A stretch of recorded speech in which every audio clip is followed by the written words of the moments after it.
Hey guys, happy Sunday. It is the Lord's Day and the day of rest, and I figured I would let you know about a rifle update in my kit.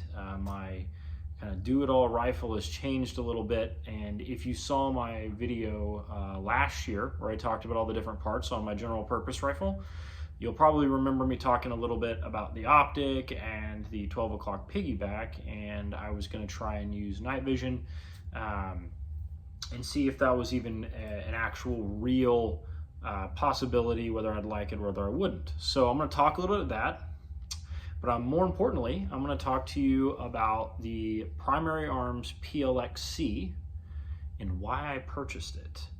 And why I put it on the same rifle that used to have a very good scope on it, very usable, the Vortex PST Gen2, the 1:6, second focal plane. So we're gonna talk about that today. This is not a review of an optic. This is not gonna be technical. This is not gonna have any fancy B-roll showing you what the optic looks like through a trigger cam or anything like that. There are many, many other optic reviews out there from way better YouTubers than myself that'll give you that full experience and tell you everything you need to know about it. This video is to tell you whether or not I think it's worth your time to buy a $1,400 or $1,300 optic when there are good optics under $1,000 that you can get as well. So I'm going to tell you all that. Let's start with just the way the new rifle or the old rifle looks with the new optic. So here it is. I've got the PLXc, the 1:8 first focal plane with the Griffin Mill reticle. That is arguably the main reason why I bought this optic, and we'll get into that too. This is sitting on a Reptilia AUS mount. This is a 1.7 inch height, and it's got a ROF mount on top that holds the piggyback red dot here, this little Hollison 407C. I think it's a 407C. Yes, it is. So that's this here. So this whole setup is probably 3 times as expensive as my old setup. If it's not 3, it's around 2.5. So it's somewhere in there, because I don't remember paying more than $600 for my Viper PST with the mount. And this is knocking on the door of $2,000 out the door. So it is super expensive in comparison. Well, let's start with the first obvious question. What was wrong with my first optic setup that I already told you that I liked?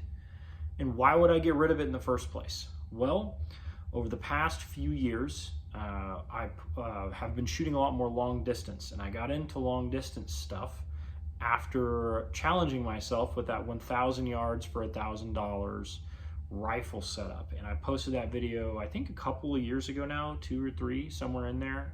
Somebody can correct me and go back and look. But ever since then, I've been really taking pride in stretching out platforms like this one to distances that you really wouldn't expect them to be effective at. And it's been really fun. It's been great for my shooting fundamentals. It's made me a more capable shooter, especially in matches whenever we have to shoot out to 400, 500, 600 yards. Like, that is my favorite thing to do. So some guys might be scared by that. I embrace it. And that's because I shoot a lot of distance and I'm becoming more passionate about it. So what does that have to do with my old optic?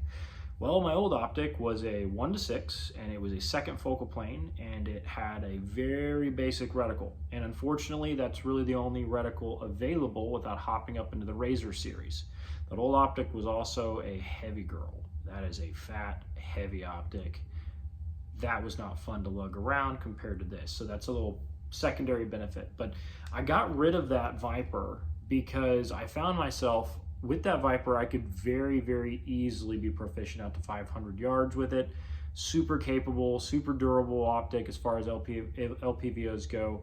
And it was very effective for what I asked it to do. Where I started seeing its limitations were when I got past 500. And it wasn't because the shooting conditions became more difficult or the windage. It's because I couldn't see my impacts anymore. I couldn't use a reticle in there that had a Christmas tree where I could really see where the bullet missed and then readjust and correct and make a second round hit. That was very difficult to do with that optic past 500. Inside 500, The mill hash marks did everything that they needed to do. I could put my hash mark over at 500, squeeze the trigger, bang, impact, awesome. That was all great. So again, nothing to say negative about the Viper PST. It just was built to do something different than what I believe this optic is capable of. And I quite frankly outgrew what it was able to do in that platform. And I sold it to finance a good portion of this. And I also sold another handgun that I don't use all the time. So I've moved away from the camp of hoarding firearms and gear to selling things that I don't use or don't need anymore, to buy more higher end kit on the stuff I do use all the time. So that's how I ended up with this setup. And because I was spending so much on the optic, I figured why not get a top of the line mount, because we're talking about a couple $100 extra on a potentially $2,000 purchase anyway. So I thought that was well worth the time and the effort and the coin, and I was right. I'm not disappointed by this optic mount at all. It's great, it's rugged, it's lowered the weight from my old worn mount a little bit, but more importantly, aside from it looking cool, more importantly, what I really like about this optic is, or this optic mount and setup, is how compact all this stuff is. It feels very robust and stiff, and it's all close together and efficient use of space. I had a LaRue, well, I still have it, it's laying around, but I had a LaRue mount on the Vortex, and it was a clamp mount, a ring mount on the optic, and then it would put the 12 o'clock piggyback up too high. And I found myself really never using that piggyback red dot because it was just so high up there. This really seems to feel better and also not feel like it's gonna snag on stuff nearly as easily as that old setup. Both of these setups suck for night vision. I don't care what anyone says about passive aiming over an LPVO, whether they can do it in their sleep or not. It is not as easy as doing it behind an EOTech or a T2 or whatever with a riser like that. That is kind of a silly thing to try and be super proficient at. Can you do it? Can you use night vision and passively aim through this guy?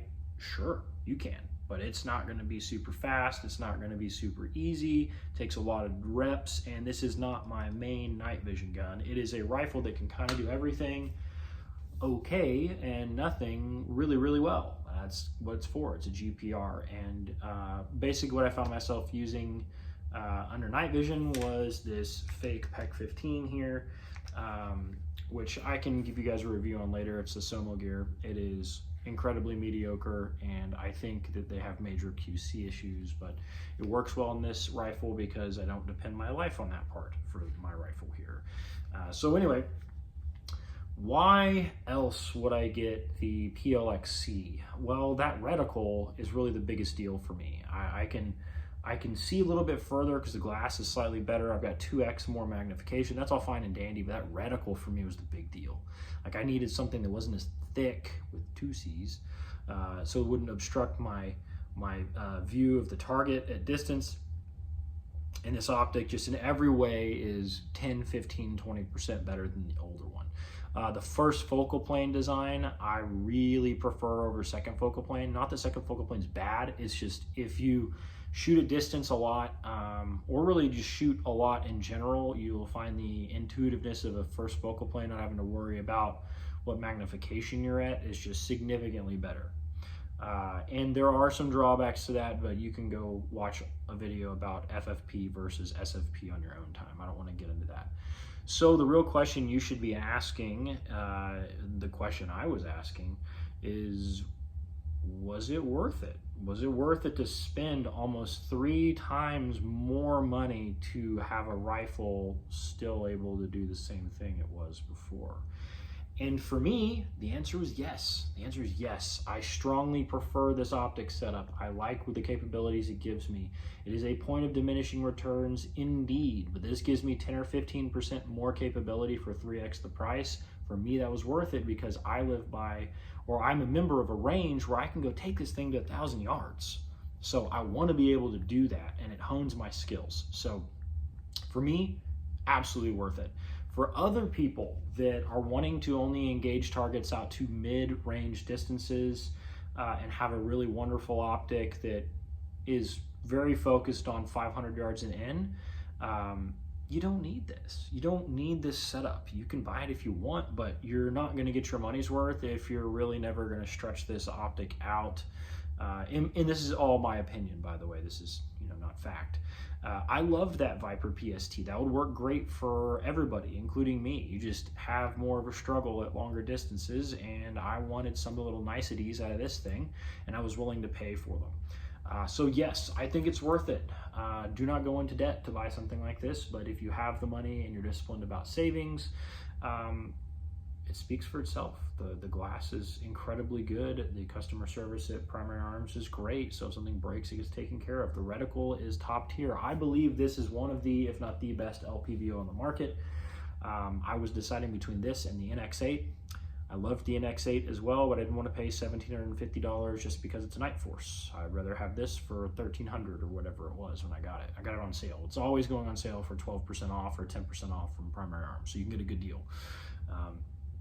Anyway, that is kind of my whole shtick with this optic. I did not find a lot of people on YouTube talking about why they would use an optic like this versus something else, and like, is it worth it to spend all that money? See a lot less of that and more just like optic reviews, right? I expect this to be great. It's expensive, right? But is it great, expensive, and also worth my money? And my answer was yes. So if you guys shoot distance, if you have some of the same priorities I do, you will not be disappointed with this thing. That being said, if you handed me a rifle with a Viper PST on it, I'm gonna like it. I'm gonna be able to shoot it. It's gonna be fine. I'm not really gonna have much to complain about. I just understand what that tool is designed to do, and this one's slightly different. I mean, it solves the problems that I needed to have solved. So with that, guys, thank you so much. I appreciate you listening to my silly ranty videos. I only make videos about topics that I find interesting, that I struggle to find answers to on the gun tubes. So I'm just making stuff that I would want to find out. Usually I'll do a bunch of research, learn something new, and then present it to you guys. So if you like that type of content, you like some dork talking in the camera at you, I'll make more of these videos as I find interesting topics. If you have any questions, not email me, but message me, or comment down below. I'd love to hear y'all's feedback. Again, I totally understand if you think this is a waste of money. It might be for you, but it's not for me. Really expensive glass is kind of cool. Is it worth it all the time? No, in this case for me, it was. So have a great day, guys. Thanks for listening. I'll talk to you soon.